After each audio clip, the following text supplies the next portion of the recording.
Welcome back to day 14 of the trial, where the crystal light peaceful slumber of the Canton elite has been officially cancelled in favor of early morning hysteria and a safety lecture on broken taillights. After a brief intermission, Matthew McCabe returned to the stand to recount his awakening to the human equivalent of a fire alarm, painting a picture of a frantic Karen Reed shouting over speakerphone while he tried to reconcile his memory of her SUV at 34 Fairview with her claims of being back at the bar. We're trading in the birthday party vibes for the cold, harsh reality of a 6 a.m. discovery, as the prosecution attempts to turn a husband's safety concern for a broken taillight into a smoking gun. Buckle up, because the judge is already eyeing a July finish line, and the defense is promising a peppy marathon that might just keep us here until Labor Day. Welcome in, everybody. Before we get started, please like, subscribe, and hit the notification bell. You know, all the YouTube-y things. Forget what you think you know about justice. Welcome to the virtual juror, where snark is reality, but evidence is royalty. Where at first we look at the FACS, or facts and conjecture shared, before we get into the real stuff. After leaving us on a literal cliffhanger, Commonwealth witness 38 Matthew McCabe returned to the stand to explain how his crystal light peaceful slumber was shattered by the human equivalent of a fire alarm. Matt didn't wake up to the smell of coffee. He woke up to a repetitive screaming, "Jen! Jen! Jen!" coming from his wife's phone. Matt was so disoriented he thought a stranger was in his bedroom. Instead, it was just Karen Reed, on speakerphone, reportedly in such a state of panic that her voice was loud enough to wake him from a dead sleep. According to Matt, Karen blurted out that she couldn't find John, and the last time she saw him was at the Waterfall. When Jen told Matt that Karen claimed she last saw John at the bar, Matt had a very specific reaction. I thought she was crazy. Matt knew this was a lie, or a major memory lapse, because he had personally seen Karen's black SUV arrive at 34 Fairview hours earlier. Matt claims that during these chaotic morning calls, Karen Reed suddenly blurted out that she had cracked or broken her taillight. He testified he was actually worried about Jen driving with Karen because of a broken taillight, which meant that the light was out, and in a blizzard, that's just a safety hazard.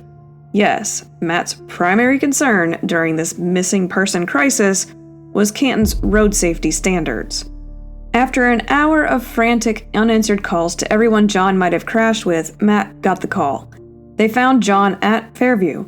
Matt gave the jury a GPS-level breakdown of how he navigated around the first responders to get to the Albert house, proving, once again, that everyone in Canton is a professional navigator.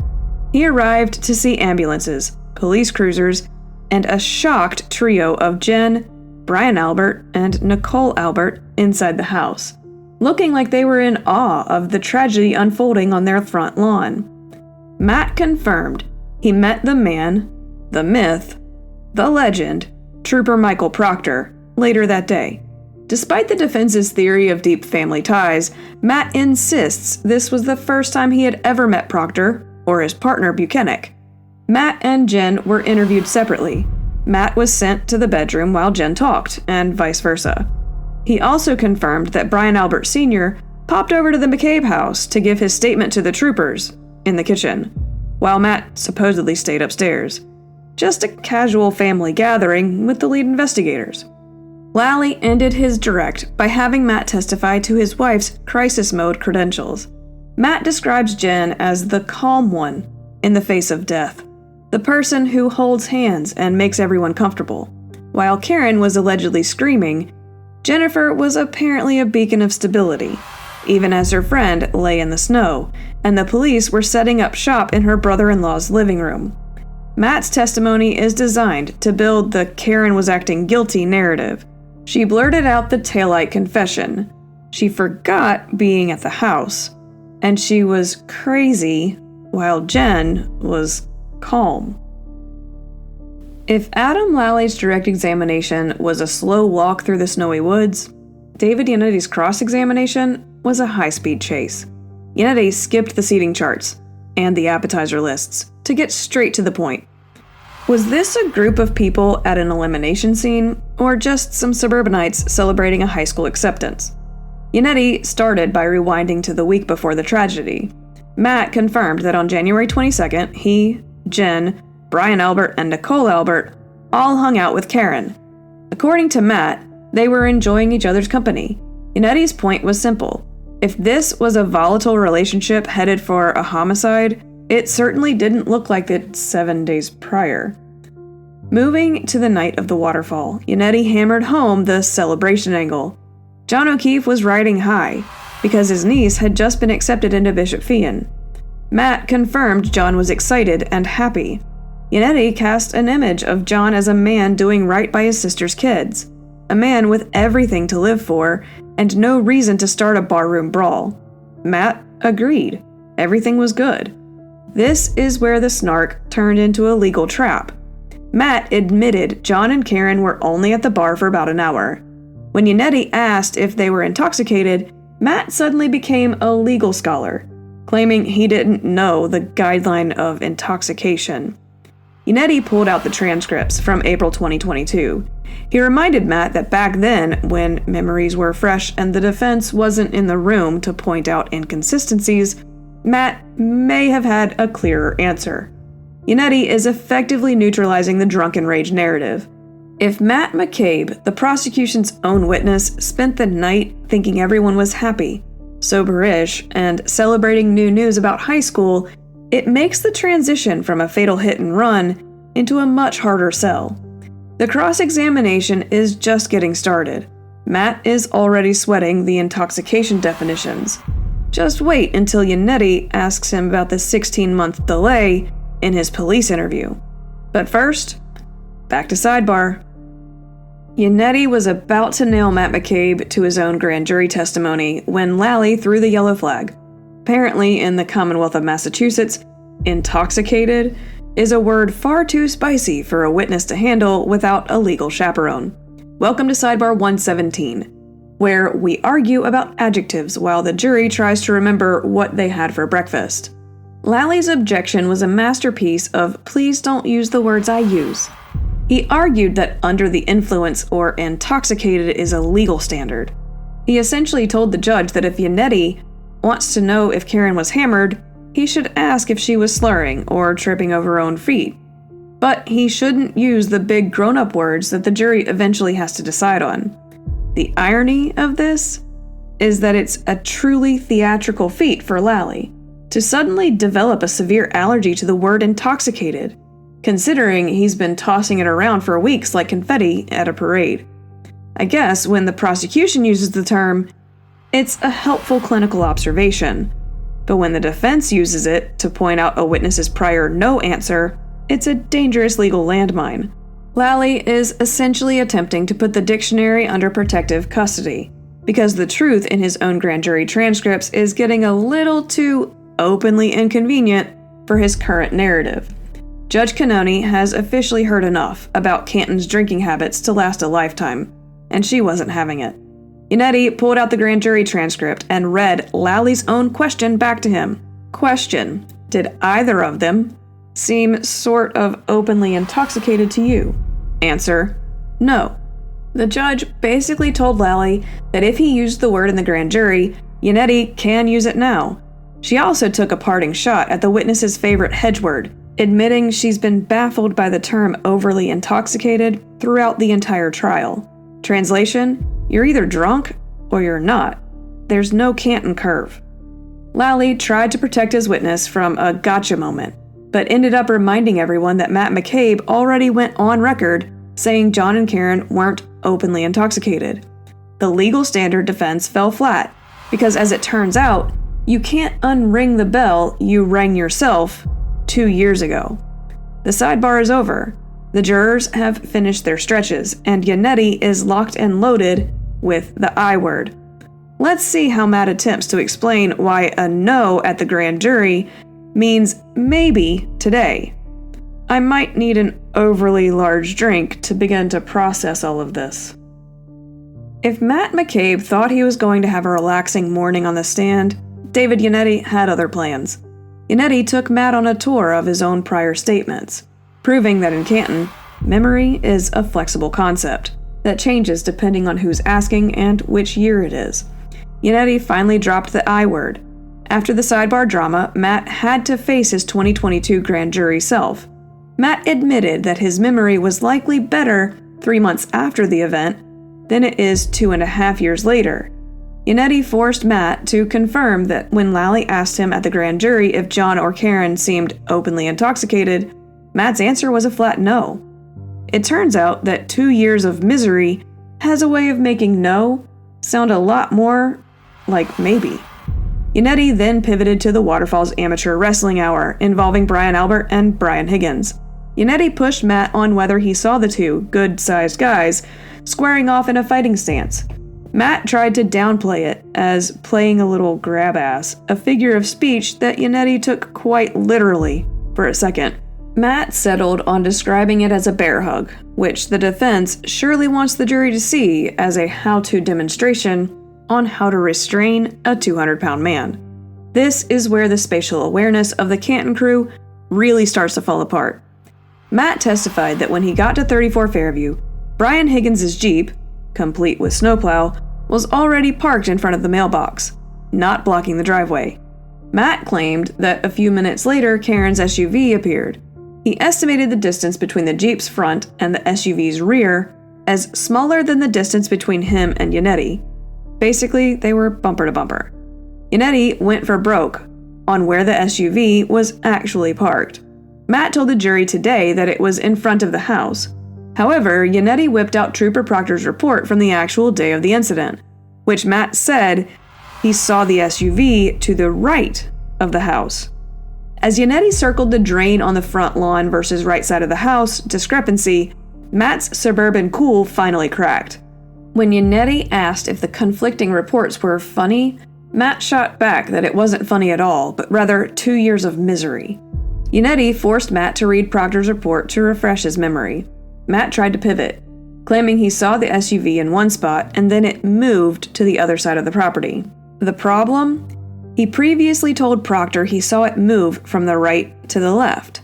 But today he's saying, well, it's hard to keep track when the story has more turns than a Fairview blizzard. Yannetti is effectively painting Matt McCabe as a witness who is reconstructing his memory to fit the prosecution's latest map. If Matt can't remember if he looked out the door or the window, or if the car was to the right or to the left, how can the jury trust him about screams and taillight confessions? The judge has called for another private conversation to deal with the document drama. Yannetti is smelling blood in the water and Matt is clearly over the misery. Can I get a bear hug so I can get through the rest of this? But not the grab-ass kind. Welcome to Sidebar 118, the place where David Yannetti's dreams of a clean admission went to die a slow, procedural death. If you thought the grab-ass testimony was messy, wait until you see the lawyers argue over how to read a piece of paper. Yannetti was trying to pin Matt McCabe to Trooper Proctor's report, like a moth to a corkboard. According to the report, Matt first saw the SUV on the right, then looked out a different window and saw it had moved to the other side. However, Matt is currently suffering from a severe case of "that's not what I meant," and wouldn't give Yannetti the satisfaction. He kept dodging the first and second sequence, leading to the legal equivalent of a car crash. Judge Cannoni was officially baffled again, this time by Yannetti's persistence in questioning. The judge called Yannetti out for asking compound questions, basically stuffing too many facts into one sentence. She told him in no uncertain terms, "It's not the answer you want, but you have to live with it." She gave Yannetti a one little warning fact-by-fact limit. If Matt won't say it, Yannetti has to wait and squeeze it out of Trooper Proctor later. Lally jumped in with the classic "Proctor isn't a stenographer" defense. Lally argued that just because Proctor wrote it in a report doesn't mean it's a verbatim transcript of what Matt said. It's an audacious move to suggest the lead investigator's report might be a game of telephone, even if it's probably true in this case. But when your witness is drowning, you throw him whatever life vest is available. Yannetti successfully got the document marked as Exhibit II, but the judge is forcing him to slow his roll. He wants to prove the SUV was moving around like a shell game, while the prosecution is trying to claim the report is just a rough draft of reality. Yannetti is headed back to the mic to ask one question at a time. David Yannetti returned to the podium to finish the job, proving that Matt McCabe's memory isn't just fading, it's performing a high-speed three-point turn into a ditch. By the time Yannetti was done, the jury was left wondering if Matt was watching an elimination scene or a very quiet episode of Canton. Nobody found. Yannetti decided to play a game of Where's the Black SUV? Matt previously told Trooper Proctor, the guy whose report is apparently just a rough draft of fiction, that he saw the SUV move from the right of the house to the left. Today, Matt tried to claim it started in the center and moved to the right. Yannetti pushed Matt to admit he saw the car in 3 different spots, each time moving farther away, past the fire hydrant and almost to the neighbor's yard. Matt looked out 3 separate times. He saw a car, he saw headlights, and he saw V-shaped tire tracks. He didn't see a 6'2" police officer in the passenger seat. This is where the defense really landed a haymaker. Matt testified that he had a clear view of the street, clear view of the wavy tire tracks in the snow. Yannetti asked the ultimate common sense question. If you could see tire tracks in the road, you could certainly see the front lawn, right? Matt walked out of the house at 1:40 a.m. with his wife and 2 friends. They walked right past the alleged crime scene. Did you see a sneaker? No. Did you see a black hat? No. Did you see 45 pieces of red plastic? Not even one. Did you see a 6'2" man dying in the snow? I wish I did, but I didn't, Matt said, a quote that will surely haunt the prosecution's closing arguments.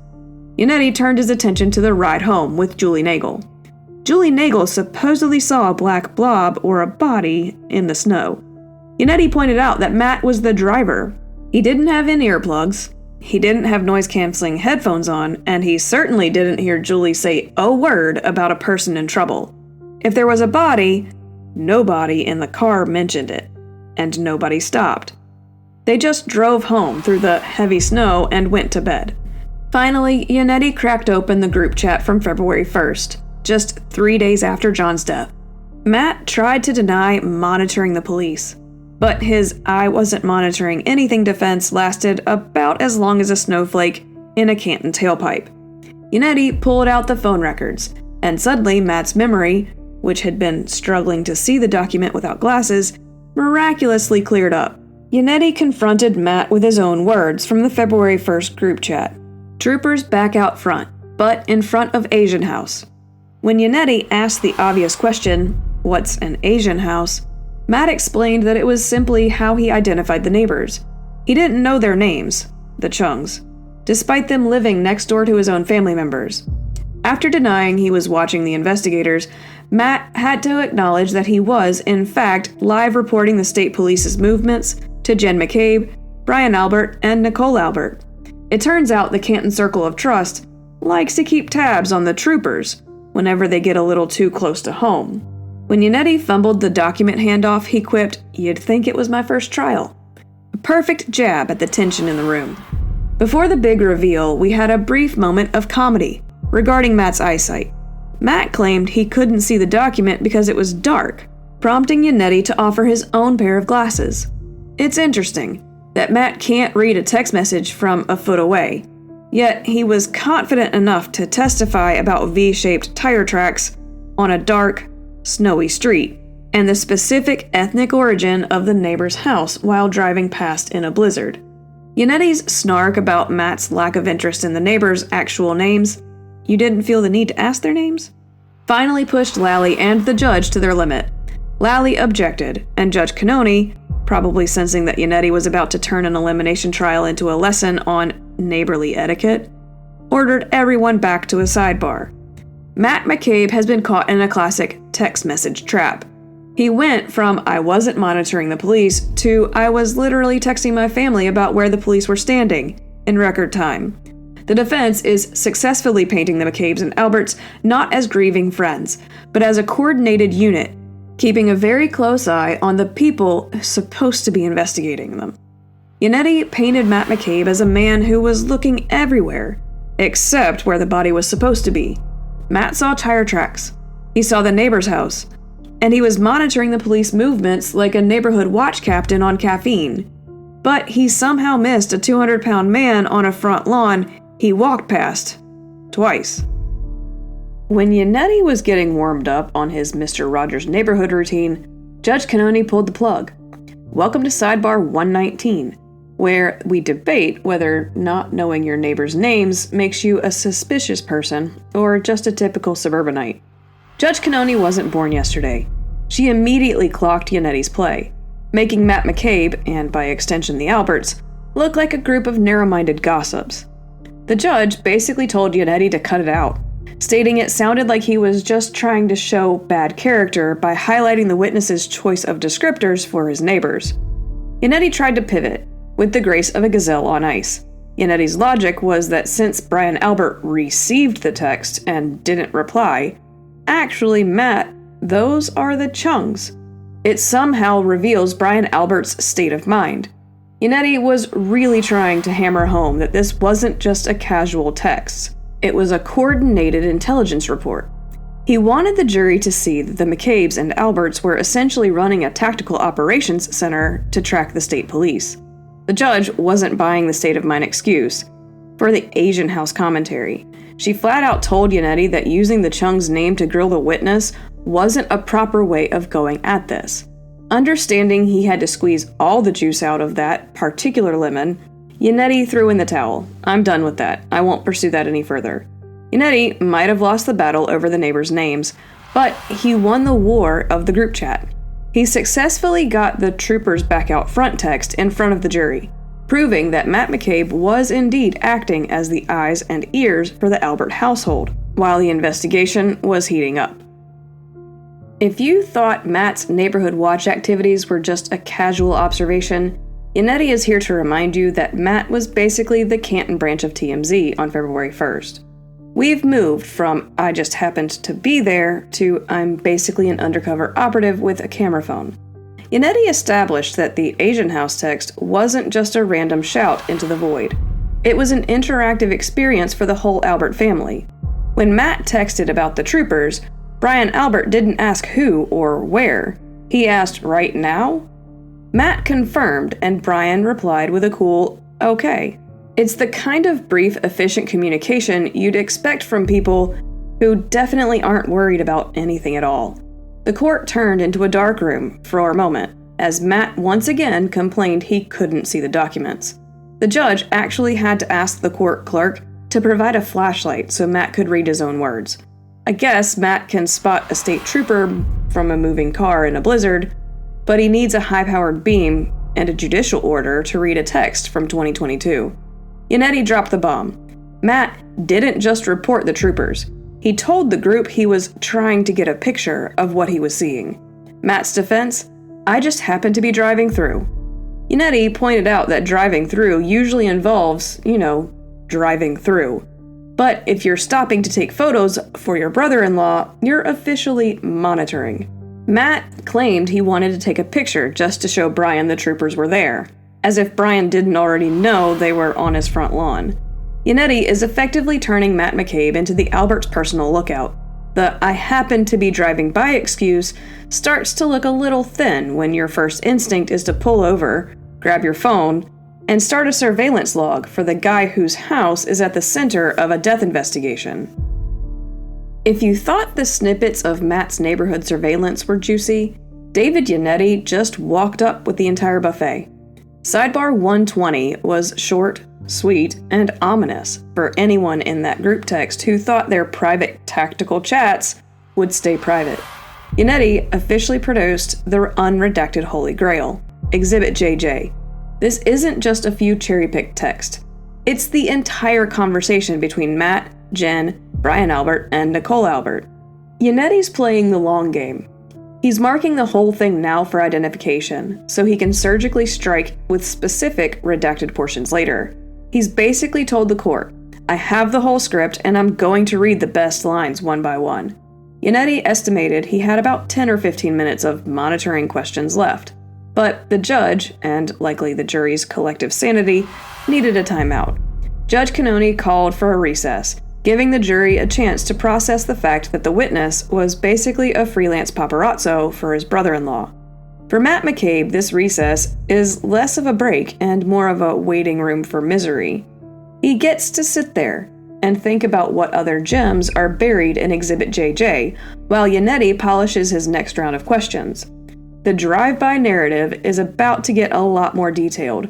By marking the entire group chat, Yannetti has ensured that any attempt by Matt to say, "I don't recall," can be immediately met with a physical piece of paper that says, "Actually, you did." The jury is stretching, the lawyers are conferring, and Exhibit JJ is sitting on the desk like a ticking time bomb. We're back from recess, and David Yannetti is trying to make things easier for everyone, which in lawyer speak usually means he's about to make things significantly harder for the witness. He moved from squinting at snippets to trying to get the official paper trail into the jurors' hands. Yannetti handed Matt the 4 pages of group text glory he'd been fumbling with before the break. Matt, now presumably adjusted to the ambient lighting of the courtroom, confirmed that these pages are an accurate transcription of his sequence and content. By getting Matt to agree that the transcript is accurate before it's officially admitted, Yannetti has locked him into every right now and Asian House comment in the document. There's no more blaming Trooper Proctor's handwriting or dark rooms. Just as Yannetti moved to officially offer the text as evidence, Judge Cannoni stepped in with a very practical concern. "The only concern is I don't want to give the jury something they need a flashlight to read," she noted. It's a fair point. If the witness had a high-powered beam from the clerk just to identify his own name, the jury shouldn't have to undergo a vision exam just to see the surveillance logs.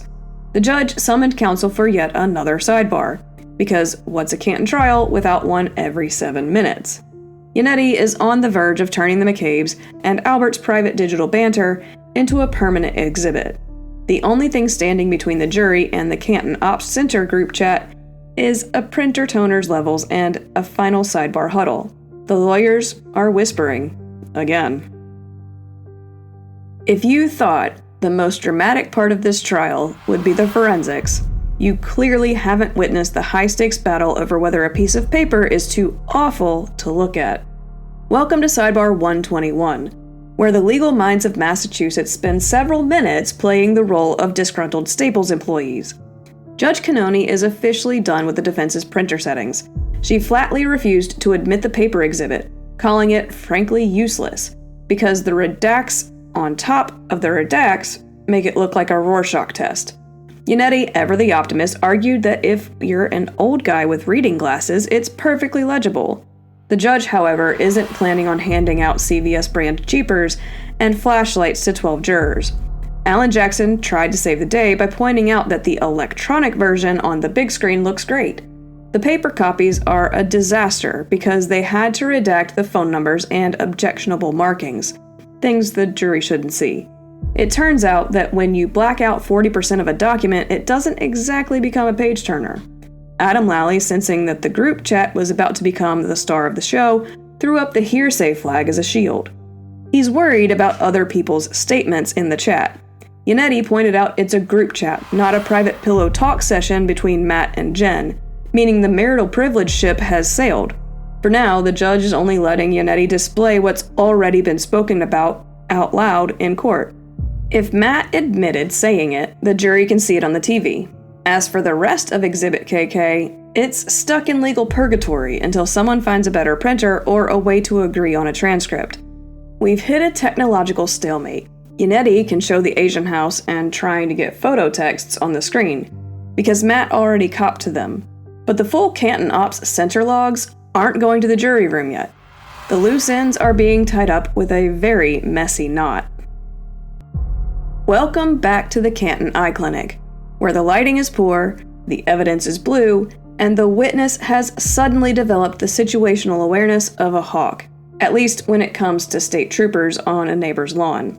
Despite his earlier struggles with legibility, once the clerk's flashlight was engaged, Matt's vision cleared up faster than the Fairview Street after a plow. Yannetti finally got the jury a front row seat to the group chat. At 1:34 p.m. on February 1st, Matt wasn't just driving through. He was reporting that troopers were in front of the Asian house, and crucially, noting that it looks like more has been dug up. Brian Albert Sr., the man who definitely wasn't worried about the investigation, replied in a lightning-fast 18 seconds. Right now? Less than a minute later, Matt texted the group his mission statement, trying to get pictures. The court then took a brief detour into the world of Brian Albert's typing skills. Brian Albert responded to Matt's offer of photos with PK. 2 seconds later, he followed up with OK. Yannetti tried to spend some time on whether PK was a typo for OK, but the judge, whose patience is currently thinner than the snow on O'Keefe's body, hit him with a next before we could get a forensic analysis of Brian's thumb placement. Yannetti tried to pivot to the next bombshell. The group chat wasn't just monitoring the lawn, they were monitoring the investigators. Yannetti attempted to ask Matt about a February 4th text regarding Michael Proctor, our favorite lead investigator, interviewing Carrie Roberts. Lally's objection reflex was on a hair trigger, and the judge sustained him twice. Apparently, the court isn't ready to talk about the Inner Circle's real-time commentary on the police interviews just yet. Matt McCabe's "I just happened to be in the area" defense is officially in shambles. He wasn't just a passerby. He was a field correspondent for the Albert family, reporting on holes being dug and promising pictures of the scene. The defense has successfully shown that while the McCabes and Alberts weren't monitoring, wink wink, they certainly seemed very interested in exactly what the troopers were digging. Welcome back to Sidebar 122, the one that nearly broke Judge Cannoni's internal stopwatch.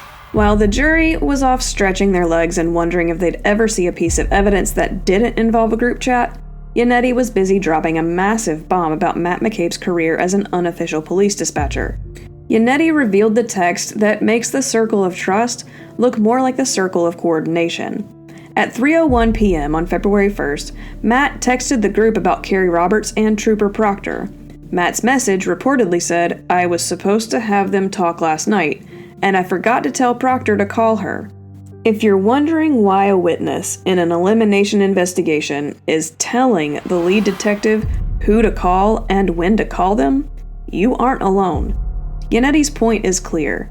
Matt wasn't just a witness. He was apparently Michael Proctor's personal assistant for scheduling interviews. Lally's objection this time was less about the law and more about the fact that he couldn't find his place in the script. His complaint? "I have no idea what he's talking about, because I haven't been shown what he's looking at." Yannetti pointed out that he's looking at the exact same discovery files Lally has had for months. It's hard to play the surprise card when the evidence is sitting in your own briefcase, but Lally gave it a solid effort. Judge Cannoni is officially at the just ask the question stage of grief. She reminded Yannetti that his 10 minutes ended about 15 minutes ago. When Yannetti complained he wasn't getting cooperation from the witness, the judge hit him with a dry, "Shocking, right?" It's good to know that even the court acknowledges that getting a straight answer out of Matt McCabe is like trying to nail Jell-O to a barn door. Yannetti argued that these texts aren't hearsay. They're proof of a conspiracy to maintain control of the narrative. He wants to show the jury that Matt, Jen, and Brian were monitoring Proctor's progress and making sure everyone's stories were synchronized. The judge is allowing it, but with a succinct warning. No more highlighting the answers on the screen. No more scenic detours. Just the grit. Matt McCabe just went from helpful neighbor to Michael Proctor's shadow boss. If Matt was forgetting to tell the lead investigator who to call, it suggests a level of intimacy with the prosecution's star witness that should make every juror raise an eyebrow. The sidebar is over. The judge has checked her watch for the 40th time, and Yannetti is about to ask Matt why he was managing Trooper Proctor's call log. Welcome back to the Canton Coordination Center, where Matt McCabe's selective amnesia is fighting a losing battle against his own scent folder. Yannetti is finally putting the meat on the bones of the circle of trust, and it turns out the circle is actually a direct line to the lead investigator. Yannetti officially cornered Matt with the text that blew the lid off the "we were just grieving" narrative. At 3:01 p.m. on February 1st, Matt texted the group chat. "I was supposed to have them talk last night and forgot to tell Proctor to call her." Matt admitted these were his words. "In case you missed it, a civilian witness in a homicide investigation just admitted he was effectively directing the lead detective, Michael Proctor, on who to interview and when." Yannetti pushed Matt to admit the group was dissecting Carrie Roberts' interview in real time. Matt's text mentioned that the whole dead comment was just told, referring to Carrie's interview. Brian Albert responded with a very telling worry. "Hope they don't think she's making it up after the fact." Matt tried to play dumb, asking for context and previous pages to be sure they were talking about Carrie. Yannetti happily obliged, handing over more receipts until Matt had no choice but to admit he was acting as a high-speed data relay for Brian Albert. The group chat revealed a fascinatingly consistent theme. The circle of trust was very preoccupied with how much, or how little, the police were actually doing. Brian Albert texted, "But if they barely interviewed her, that's on them." It sounds less like a group of people helping the police and more like a group of people relieved that the police aren't looking too closely. Yannetti tried to move to a text from 12:50 p.m. that same day, but Lally hit the objection button so hard the judge had to clear the room.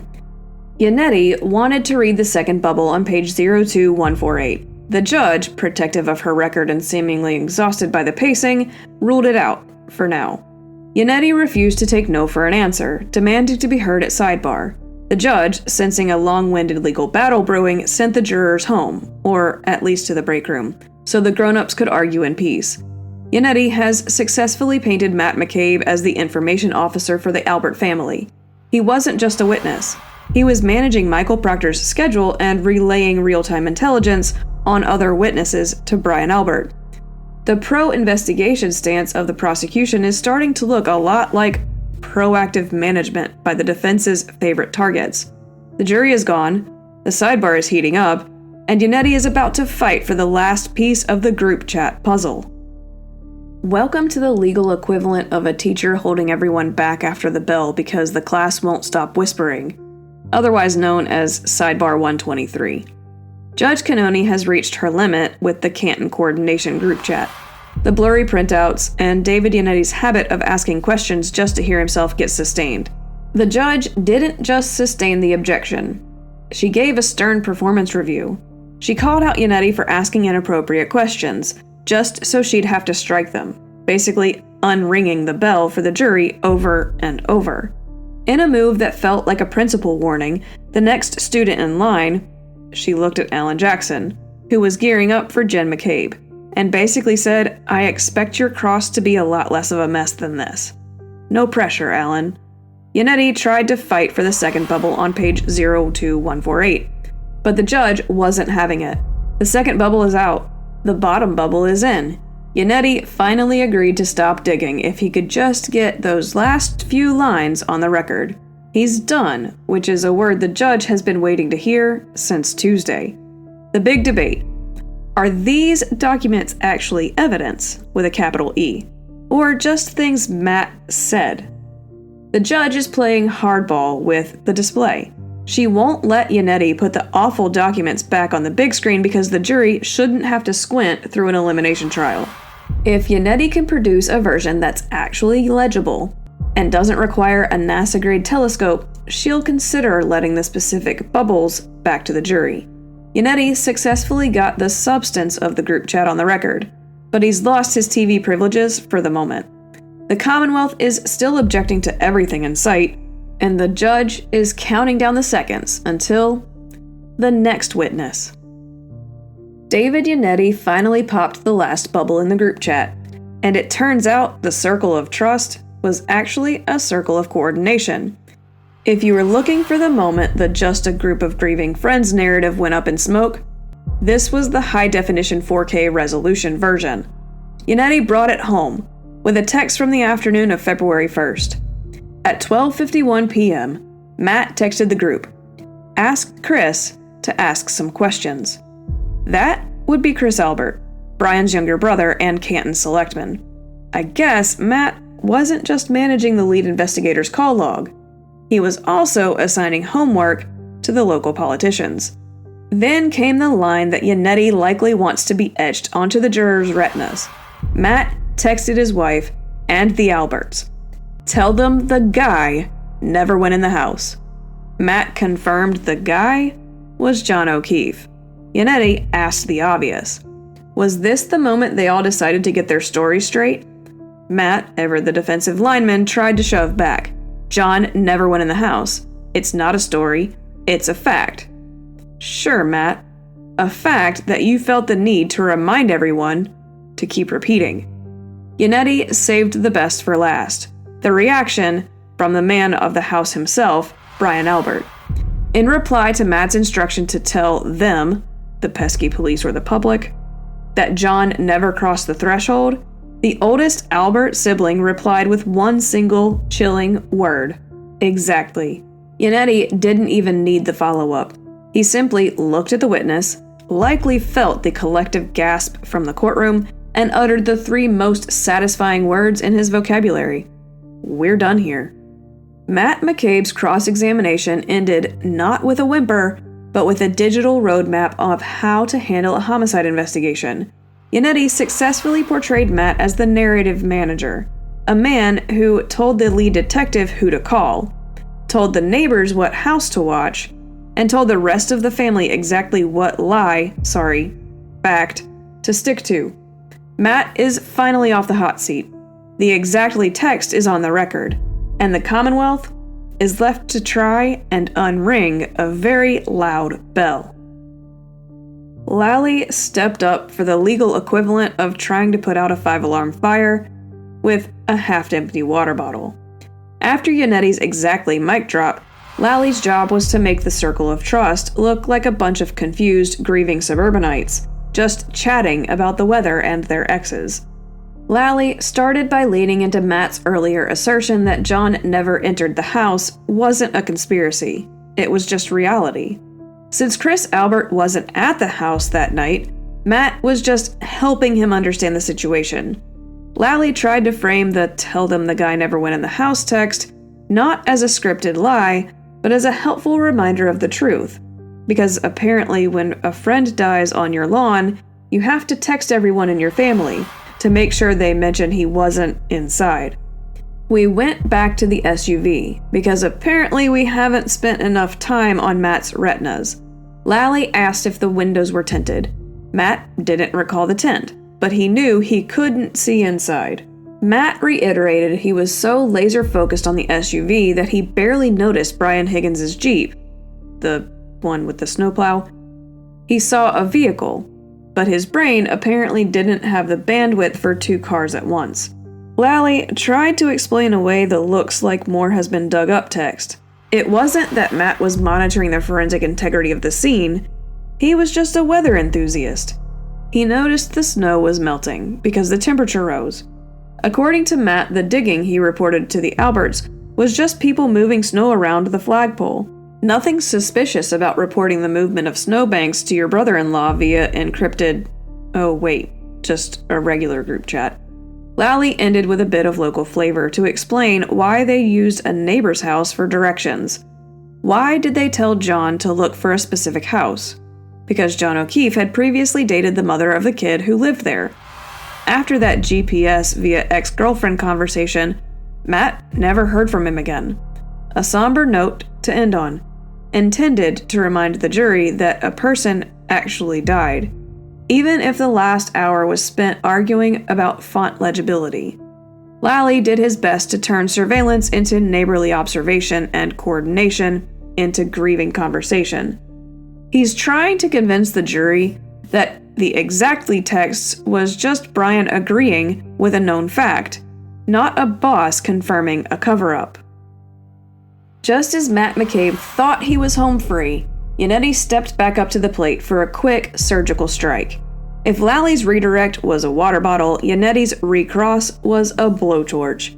Yannetti didn't let that "I never told anyone what to say" lie sit more than 30 seconds.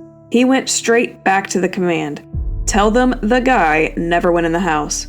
Matt, realizing he was caught in a flat-out contradiction, suddenly developed a very specific memory. Who was the them? It wasn't the cops, God forbid. It was Channel 4 News. It seems Matt isn't just a part-time police dispatcher. He's also the family's unsolicited PR agent. He claimed he was just making sure the local news knew the fact that John never crossed the threshold of 34 Fairview. Matt tried to launch into a heartfelt speech about how none of us knew what happened. But Yannetti wasn't having a single second of it. "Sir, I didn't ask you for any of that just now, did I?" Yannetti snapped, cutting off the "we were just confused victims" monologue before it could gain any traction with the jury.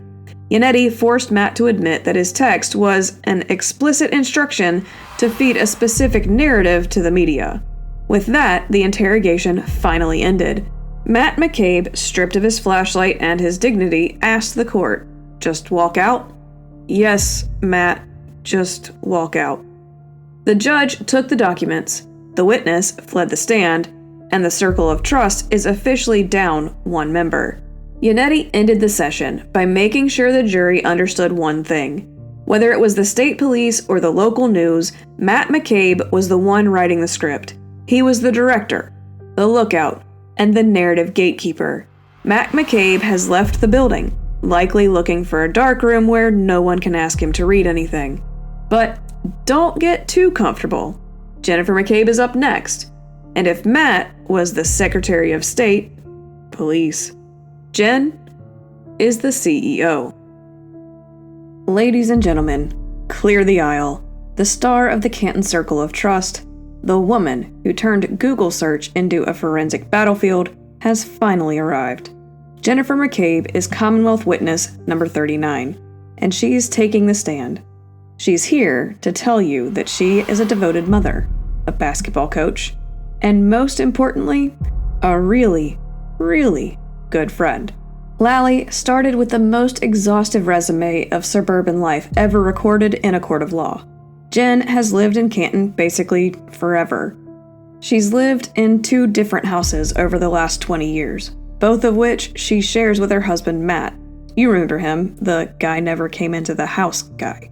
And their 4 daughters. Before the tragedy, Jen was living her best life, setting up team dinners, attending basketball games, and coaching rec ball.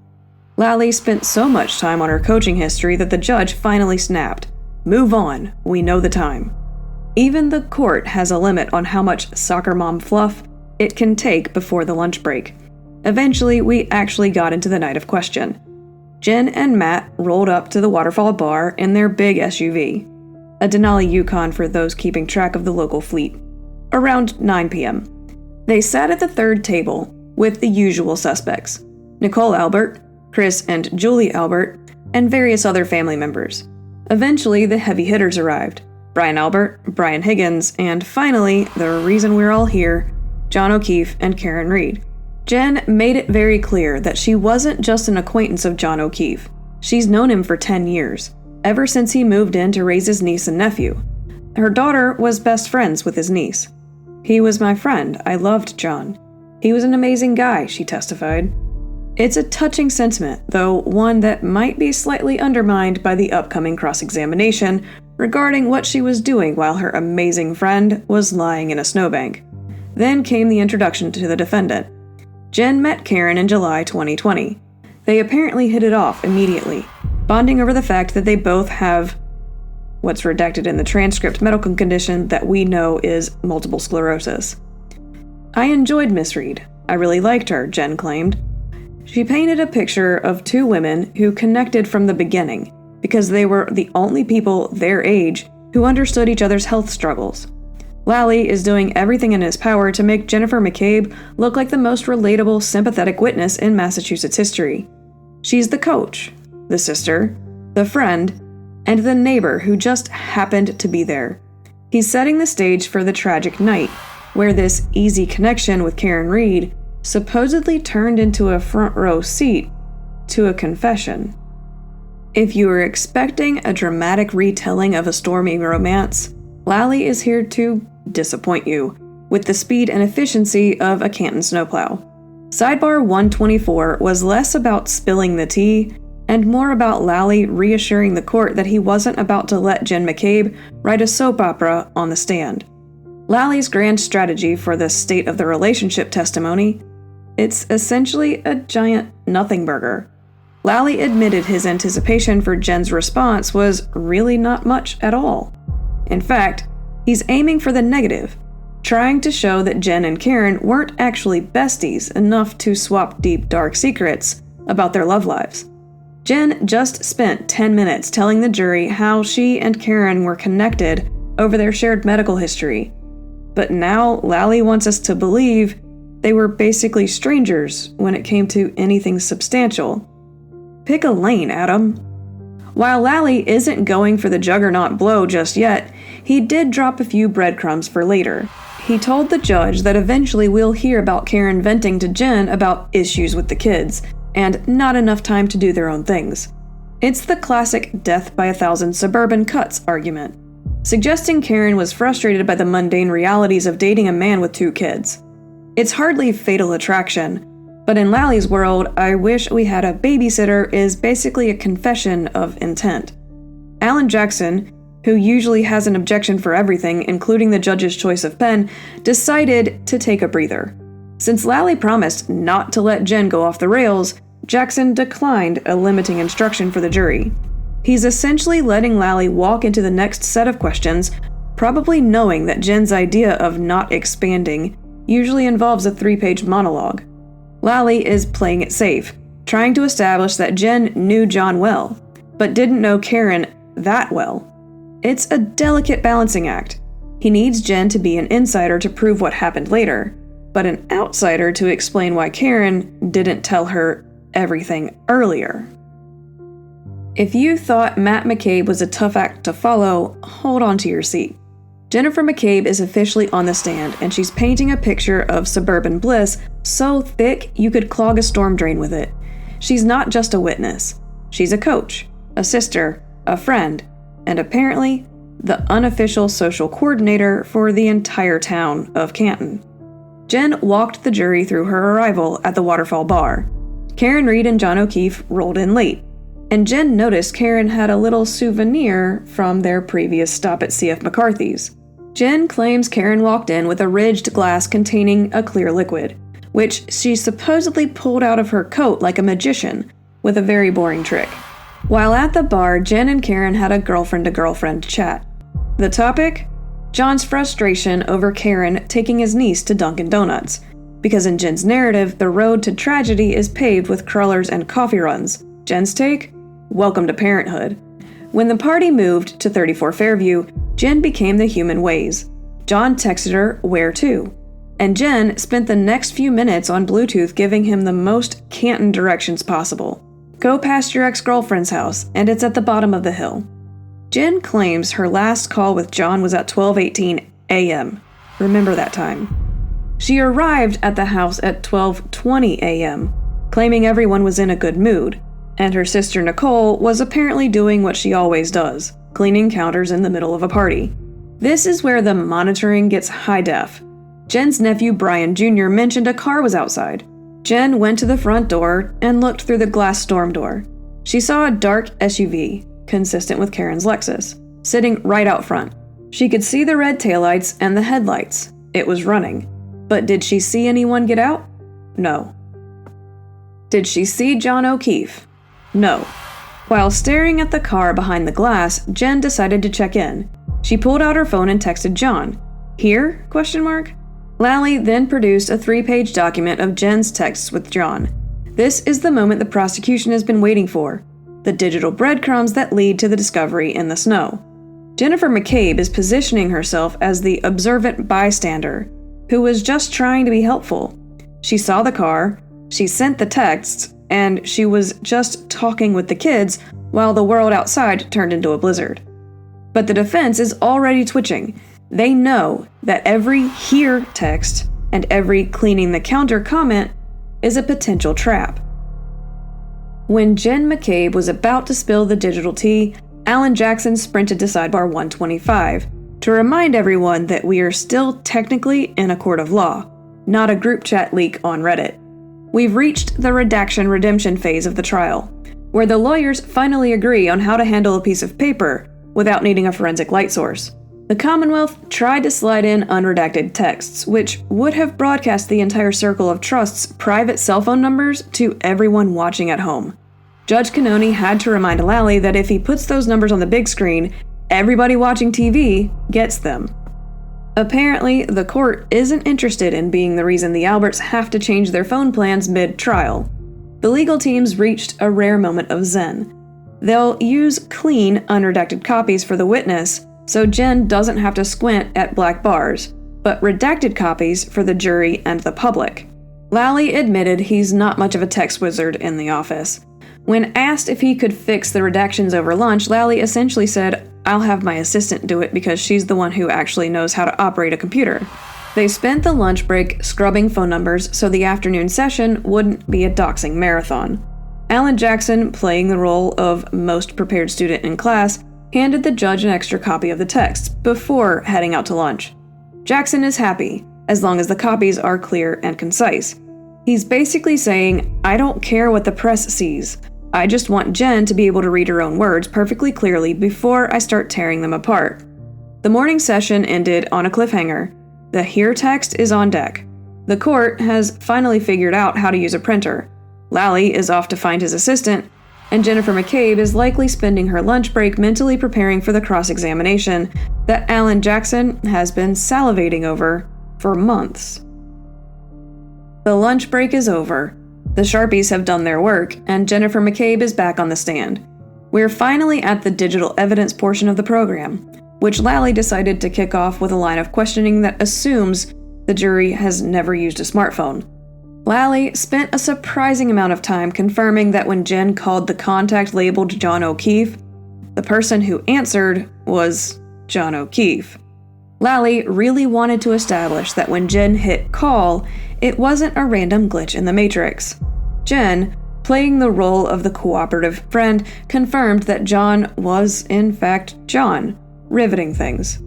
We've successfully established that the telephone works as intended. With the defense's blessing and a reminder that the phone numbers better be redacted, the extraction report was officially admitted. Gone are the blurry, flashlight-requiring fiascos of the morning. We now have a high-definition look at Jen's direct line to the man who was currently, in her timeline, sitting in a Lexus outside. Lally triumphantly displayed the texts on the big screen, ready to show the world the here text that started it all. Just as the jury was getting settled into the digital drama, Alan Jackson popped up with a "sorry to do this" that sounded exactly 0% sorry. Jackson requested a sidebar, and the judge ordered the screen to be cleared immediately. Whatever was on that screen, or whatever wasn't on it, Jackson wasn't having it. The extraction report honeymoon lasted approximately 30 seconds, before we were back to the legal huddle. We finally have the texts and evidence, but the defense is already throwing sand in the gears. Lally wants to show a clean, linear story of a friend checking in. Jackson is likely looking at the metadata, or lack thereof, wondering why things didn't quite add up. The screen is dark, the lawyers are whispering again, and Jen is sitting there holding a clear copy of her own history. Welcome to the latest installment of Technology is Hard, otherwise known as Sidebar 126. Starring the Commonwealth of Massachusetts. We almost had a smooth transition into the digital evidence, but Lally's redaction team apparently missed a spot, leading to the frantic huddle to prevent John Q. Public from blowing up Jen's phone. Just as Exhibit 89 hit the big screen, Alan Jackson, playing the role of the surprisingly polite guardian of privacy, pointed out that the phone numbers were still very much visible. Judge Cannoni, who is roughly 3 minutes away from banning paper and screens entirely, noted she wasn't expecting the unredacted intro. She basically told Lally to stop showing the metadata and just jump right into the text messages. Lally offered a quick, somewhat defensive, for the record comment, explaining that Jennifer McCabe has actually already changed her phone number. Well, being the star witness on a high-profile elimination trial involves a certain amount of unwanted feedback from the general public. The judge didn't care if the number was active or disconnected. The principle is that we don't put personal data on the evening news. She gave Lally the green light just to cross it out here and now, like a student fixing a typo on a test. In a shocking twist for this trial, nobody yelled. Even Jackson admitted he wasn't accusing Lally of doing it on purpose. He was just being respectful of the court's orders. Miss Gilman was instructed to scroll past the header and start the show with the first bubble. The extraction report is back on the menu, now with 100% more black ink over the phone numbers. We are finally, hopefully, ready to see the actual content of the messages, without causing a telecommunications crisis for the witness. We are finally getting into the meat of Jen's digital diary. Lally is walking her through a series of texts that paint Jen as the most persistent and ignored friend in Canton. If this were a dating app, John would have been blocked for ghosting hours ago. Jen explains the color-coded drama. John is in green, the where to at 12:14 a.m. Jen is in blue. Jen sees the car at 12:27 a.m. She texts John. Simple enough. This is where it gets weird. Jen claims the car moved from where she first saw it. Her reaction? Not why is he driving away, but at 12:31 a.m. it's more of a why don't they just pull behind me in the driveway? Seems the Albert driveway has very strict valet protocols. Between 12:40 a.m. and 12:45 a.m., Jen enters what we might call Stage 5 clinger territory. She sends hello at 12:40 a.m. Where are you at 12:42 a.m. and another hello at 12:45 a.m. Jen says she was doing a lap. Front door, table, back pocket, front door. She's essentially a human pendulum. At 12:40, she couldn't be certain if the car was still there, or if it had vanished into the snowy abyss. Total radio silence from John. No texts, no calls, no be there in a sec. We fast forward through Jen's nap to the pre-dawn hours of January 29th. The tone shifts from where ya at, bro, to please don't be dead. At 4:59 a.m., please answer. Another at 4:59 a.m., Karen is worried we need to find you. And at 5:04 a.m., please answer so I know you're okay. Jen is establishing the panic timeline. She wants the jury to see her as the worried auntie, not the woman who allegedly deleted her search history later that morning. Lally capped off this segment with a rapid-fire round of no. Did you see anyone get out of the SUV? No. Did John come in the house? No. Did he respond to you? No. Did he call you back? No. It's a very consistent no, which is exactly what the prosecution needs. Right up until the defense gets to ask why she was calling a man she supposedly thought was safely on his way home. Jennifer McCabe is sticking to the script. She saw the car, she texted the car didn't answer, and she eventually went home to sleep, only to be awoken by a frantic Karen Reed. But just as Lally tried to introduce the phone call logs to the backup texts, Alan Jackson launched himself at the sidebar like a heat-seeking missile. Welcome to the newest episode of Extraction Theater in Sidebar 127, where the legal teams realize they're looking at the same conversation from two different phones and suddenly find religion. This sidebar was a classic case of Alan Jackson checking the receipts before Lally could spend them. Alan Jackson and Liza Little popped up to point out a minor technicality. The document Lally was holding wasn't Jen's call history at all. It was John O'Keefe's. Jackson argued that Jen can't exactly authenticate John's phone records since, well, it's not her phone. He basically accused Lally of trying to have Jen testify about a device that was currently sitting in an evidence locker, or a snowbank. When the judge asked if John's records and Jen's records could really be that different, Jackson hit her with a spicy, yes, they are different. In the world of digital forensics, what shows up on a sender's phone versus a receiver's phone, especially when the delete button is involved. This is where the real magic happens. Jackson is essentially saying, go ahead, Lally, play with the victim's phone, you're just giving me more ammo for later. In a pivot that would give you whiplash, Jackson suddenly withdrew the objection. He realized that if Lally admits John O'Keefe's phone records into evidence, the defense gets to use them to pummel Jen later. It's the legal version of saying I'll allow it purely so I can use it to set your house on fire during my turn. Judge Cannoni, seemingly glad to avoid another 20-minute lecture on metadata, basically told them, "Great, you both have the records. Let's keep this train moving." Lally is trying to use John's phone to prove that Jen was a worried friend making calls. Jackson is letting him do it, because he knows that once the records are in, he can start asking why certain calls might look different on Jen's end. Jen McCabe is back, and she's treating the jury to a guided tour of her very busy, very helpful morning. If you thought the here text was the peak of the drama, buckle up for the Taillight tour and Jen's brief stint as a forensic bedmaker. Lally fired up the laser pointer so Jen could show us exactly where Karen Reed's SUV was, and wasn't, parked at 34 Fairview. Spot A. Initially, the SUV was straight out from the front door. Spot B. Suddenly, the car shifted. Jen points the laser at the flagpole, apparently suggesting the SUV was doing a little late-night sightseeing on the front lawn. When the SUV eventually vanished, Jen wasn't worried.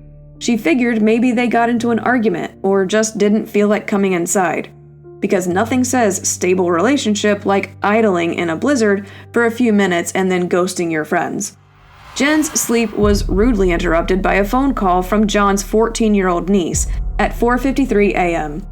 In the background, Jen can hear Karen Reed extremely loudly screaming her name. According to Jen, Karen was all over the place. First, she said she left John at the Waterfall after a fight. Then, once Jen reminded her they saw her at Fairview, Karen's story shifted. Did I hit him? Could I have hit him? Followed by the helpful observation that she had a cracked taillight. The search party, Jen, Karen, and Carrie Roberts, converged before heading to John's place. In John's driveway, Karen allegedly pointed out the passenger side rear taillight. Jen saw missing pieces, though it was helpfully encased in snow at the time. Even in a life-or-death crisis, Jen and Carrie made sure to take their shoes off in the mudroom, respecting John's meticulous house rules. Karen, however, just ran straight in, snow boots and all. While searching the house, Jen noted that John's bed was perfectly made. To lighten the mood earlier in the night, Jen had been showing the nieces and nephews a video of raining men, complete with an inside joke about her sister dancing with umbrellas. Still have no idea what this has to do with this case. Jen is positioning herself as the grounded, shoe-removing adult in a room full of hysterical women and missing boyfriends.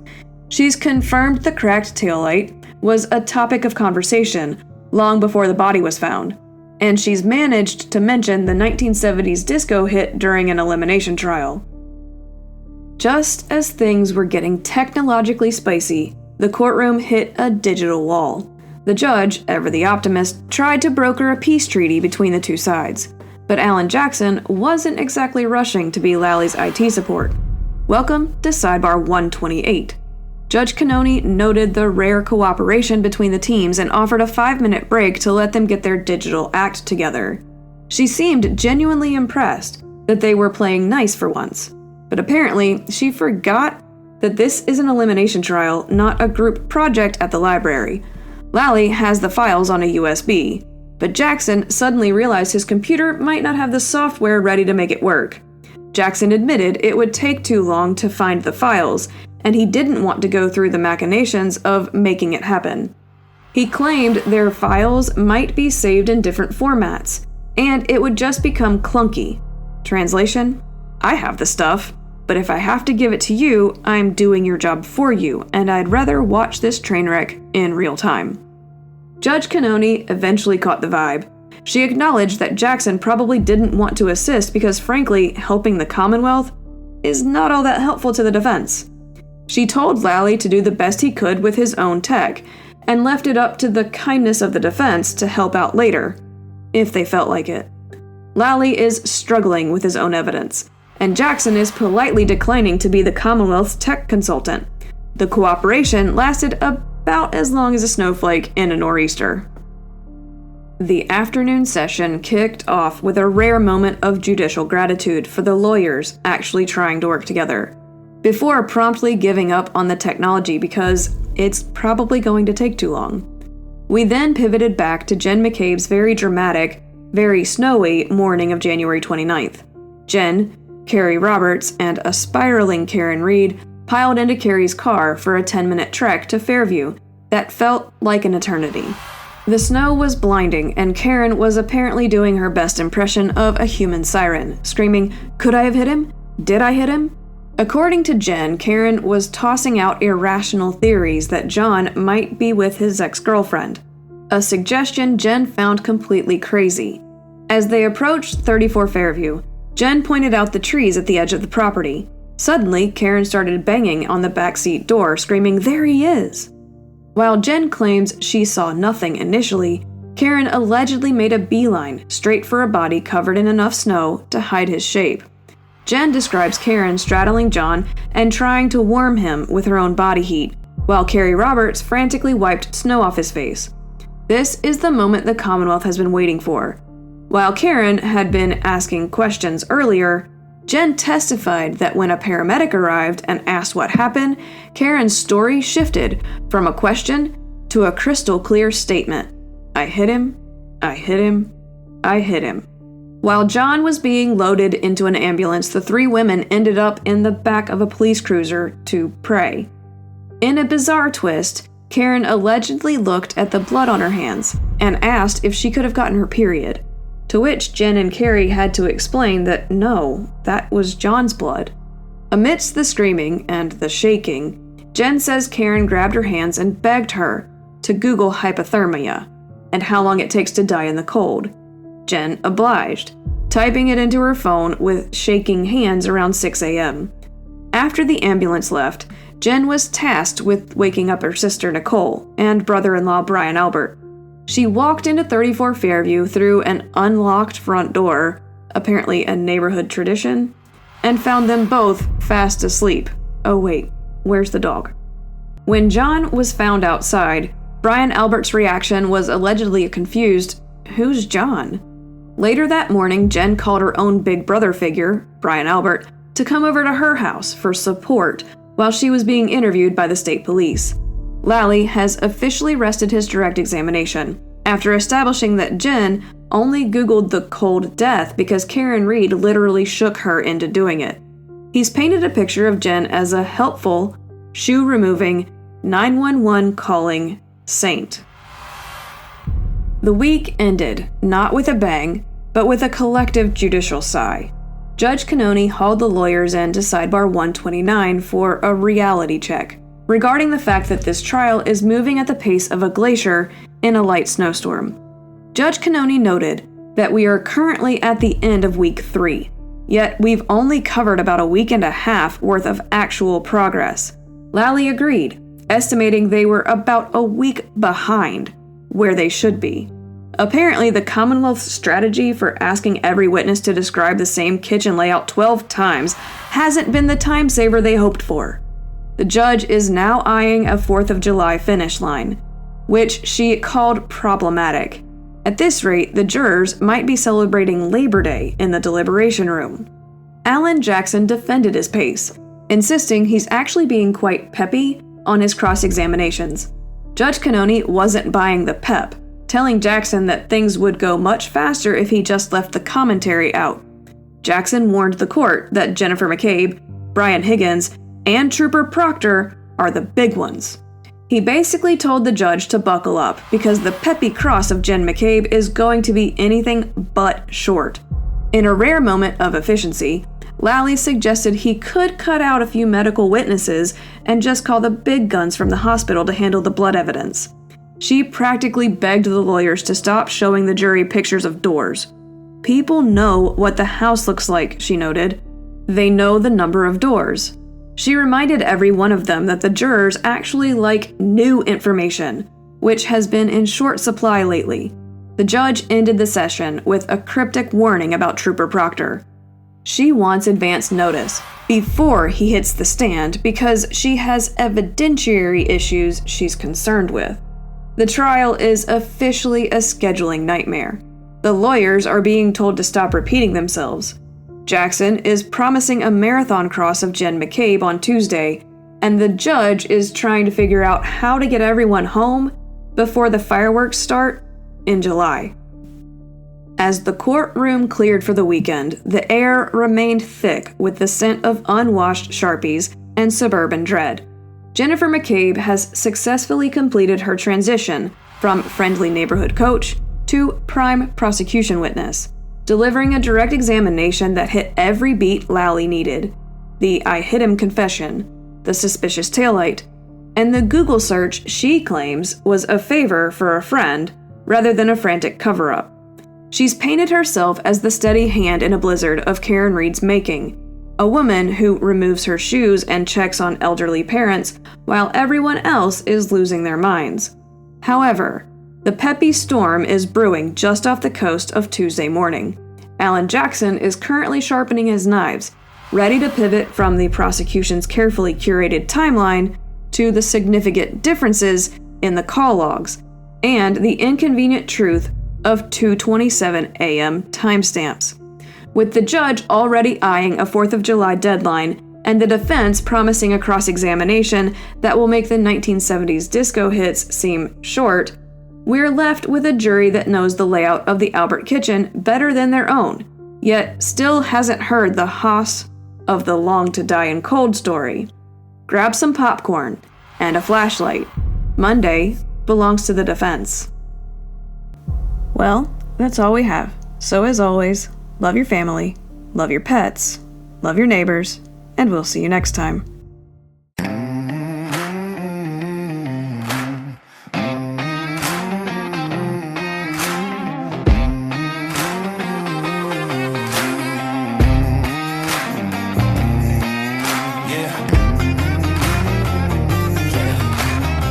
Standing here in the shadows of doubt, wheels of fate turning, can't figure it out. Hands are heavy, hearts are stone. This weight I carry, can't do it alone. Eyes of the crowd burning through my skin, their whispers loud, where do I begin? One road to mercy, one road to pain. Every choice here leaves a blood stain. Bang, bang, bang, bang, bang. As the virtual juror, what do I choose? Every step forward, there's something to lose. Voices screaming, justice chains, battling fate. What's the price for the call I make?